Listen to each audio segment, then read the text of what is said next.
Tatranská galéria tentokrát poskytla svoje priestory poprednému slovenskému sochárovi, maliarovi a intermediálnemu umelcovi Jurajovi Bartusovi.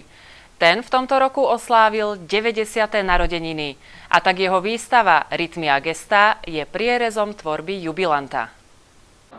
Tatranská galéria minulý týždeň vo štvrtok sprístupnila verejnosti výstavu významného slovenského intermediálneho umelca Juraja Bartusa pri príležitosti blížiaceho sa autorovho jubilea. Je pre nás veľká česť pre Tatranskú galériu, že môžeme hostiť dnes jedného z najvýznamnejších sochárskych osobností Slovenska, ktorý sa dožíva aj bude onedlho sláviť vzácne životné jubileum 90. Pre samotnú riaditeľku galérie je toto stretnutie nostalgické. Mala som tu česť sa s ním zoznámiť presne pred 25 rokmi, kedy som bola kurátorkou jedného z ročníkov sochárskeho sympózia vo Vyšných Ružbachoch, kde sa zúčastnil.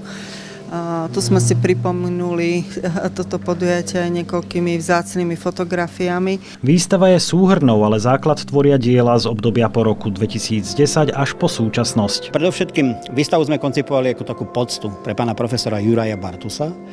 A výstava nesie titul Rytmy a gestá, a to naznačuje vlastne tie dve také paralelné línie, ktoré sa tu objavujú práve od 60. rokov a do dnes, ale sústredili sme sa práve na práce po roku 2010, to znamená tú aktuálnu tvorbu, aby bolo vidno, že je to ešte stále živý, svieži, kreatívny autor. Poprvýkrát je tak verejnosti prezentovaná séria architektónov, ale aj časť gestických malieb.